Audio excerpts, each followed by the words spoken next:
السلام عليكم، ازيكم؟ عاملين ايه؟ يا رب تكونوا بخير. صلوا على النبي عليه افضل الصلاه والسلام. ان شاء الله النهارده فيديو جديد هنعمل مع بعض بقى النهارده صينيه كيكه كده بالمانجا، حاجه كده تحفه في الجو الحر اللي احنا فيه ده. بصوا حاجه كده جميله، لسه مخرجاها من الفريزر حالا.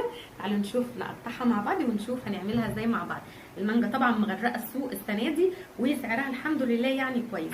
تعالوا نشوف هنعملها ازاي. وشوفوا بصوا حجمها ما شاء الله قد ايه. شوفوا بقى احنا لو عملنا دي او اشتريناها من بره هتكون بكام، واحنا هنعملها مع بعض بكام. تعالوا بقى نقول بسم الله ونقطع قطعه كده، عشان عندنا في الفيديو النهارده المزمزين فريده والمزمزين ملك هيدوقوا ويقولوا رايهم.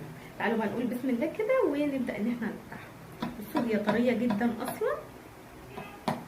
اهم حاجه طبعا ان هي تتاكل وهي ساقعه يعني. كده يا ملوكه.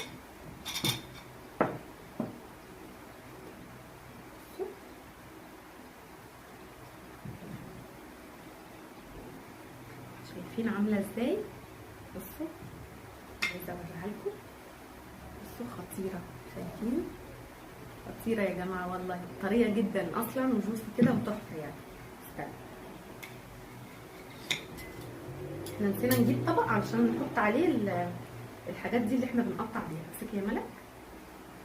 بصوا بقى، انا عايزه اقرب لكم اصلا عشان تشوفوا قد ايه هي طريه. بصوا الكيك شارب يعني مشربينه كده، هتشوفوا بقى في الفيديو هو شارب ايه، وطري جدا وتحفه. تعالوا نقول بسم الله كده وندوق. هدوق فريده وملك، بتقولي فريده وملك. بصوا شايفين اصلا المعلقه بتمشي فيها ازاي؟ دوقي يا فريده. بصوا قد ايه طريه وتحفه ازاي. عايزه اقول لكم ان الكيك اللي احنا عاملينه كمان ده من غير ولا زيت ولا سمنه ولا زبده ولا اي حاجه خالص، يعني خفيفه خفيفه خفيفه يعني. تعالوا بقى ندوق من بكره. خدي الملك، انت باينه؟ ايوه باينه. ايه رايك؟ عامله زي اللي بنشتريها من بره صح؟ القطعه دي لما نيجي نشتريها من بره بتكون ب 70 جنيه. شوفوا بقى احنا عملنا الصينيه دي كلها بكام. تعالوا بقى نخش على الفيديو ونشوف عملناها ازاي مع بعض. بصوا انا عايزه اقرب لكم اوعي كده يا فريده عشان اوريكم وهي بتتقطع. بصوا طريه ازاي. بصوا يا جماعه، بصوا طريه قوي ازاي، خطيره. يلا تعالوا نشوف هنعملها ازاي مع بعض. ولو الفيديو عجبكم ما تنسوش تحطوا لايك حلو زيكم كده وتعليق كمان.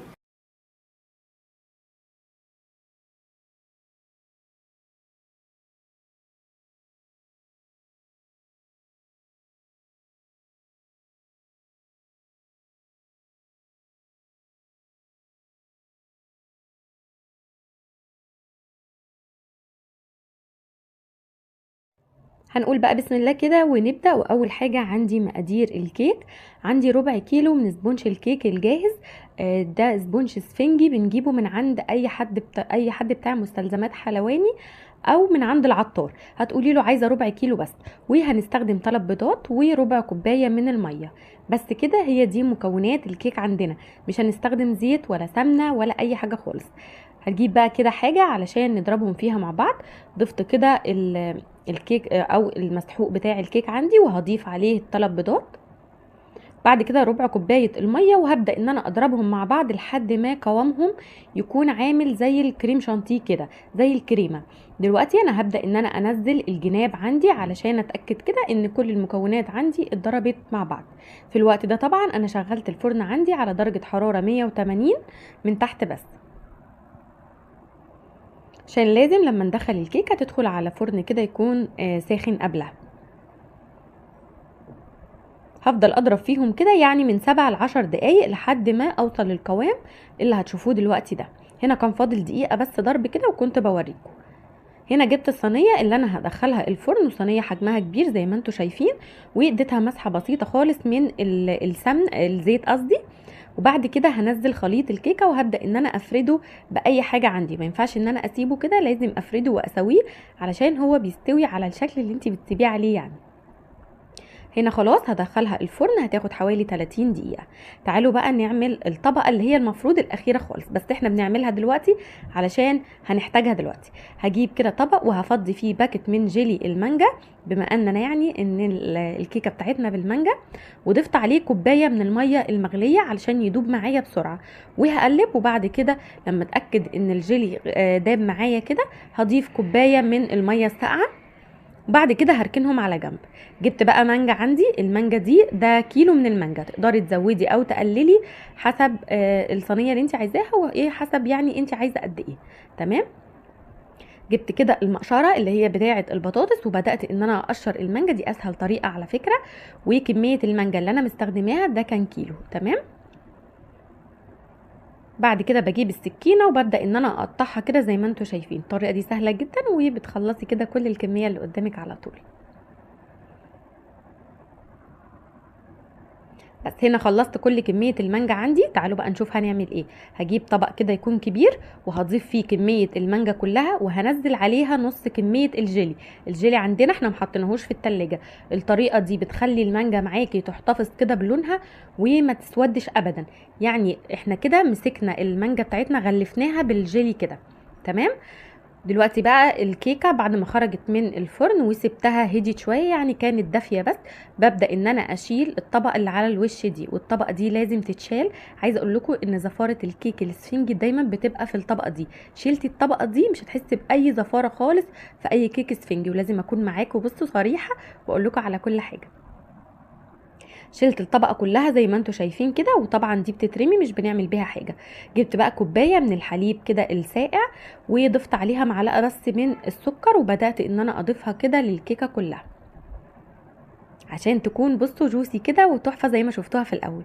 وخدت كمان نص كوبايه من الجيلي، وهبدا برضو ان انا اضيفها كده علشان الكيك يكون بطعم المانجا كده. يبقى احنا استخدمنا من الجيلي بتاعنا استخدمنا كوبايه ونص، يعني عندنا نص كوبايه كمان.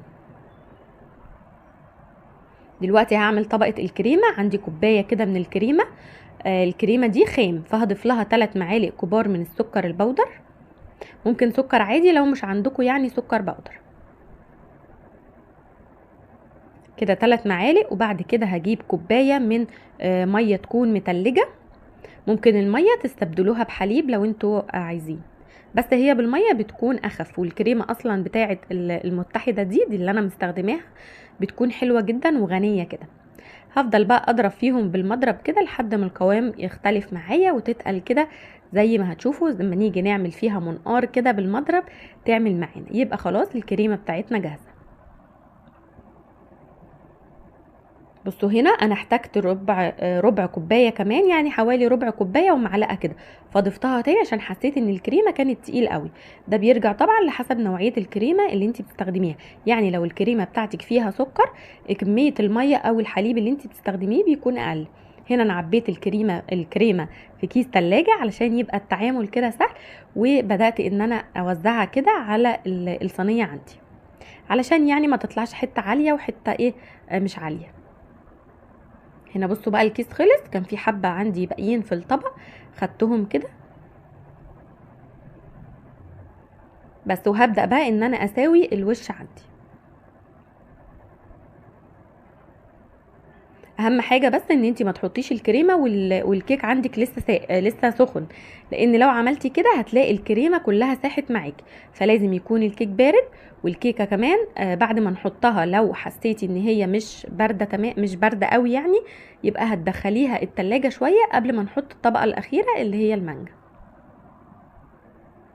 هنا خلاص بعد ما سويتها بقى هجيب المانجا كده وهبدأ بقى ان انا انزلها كده، هوزعها على وش الصينية زي ما انتوا شايفين. عايزه اقول لكم من الحلويات السهله جدا اللي ما بتاخدش وقت. يعني انا دخلت عملتها ما كملتش حاجه وكانت جاهزه معايا ما شاء الله تحفه. بس عايزه اقول لكم بقى ان هي بتتاكل اسرع ما بتتعمل يعني انت بتعمليها مثلا في نص ساعه، هي بتتاكل في 10 دقايق. تحفه بجد، لما تجربوها هتعجبكم قوي. حابين بقى تقللوا المانجا عن كده تزودوها طبعا براحتكم. ممكن كمان تعملوها اصلا مش صينيه زي ما انا عامله، ممكن تكون في بولات او في علب صغيره كده، يعني كل واحد ياخد علبته زي كده ما بنجيب من بره. بس وزعت كل كميه المانجا. وكمان هجيب دلوقتي نص كوبايه الجيلي اللي كانت موجوده. بصوا بقى مش هنرمي حاجه يعني. وهبدا برضو ان انا اضيفها كده على الوش. هنا بصوا عشان انا برضو اشتغلت على طول فبدأ فيه حتت من الكريمه كده بتطلع من الجنب، بس ده عادي يعني.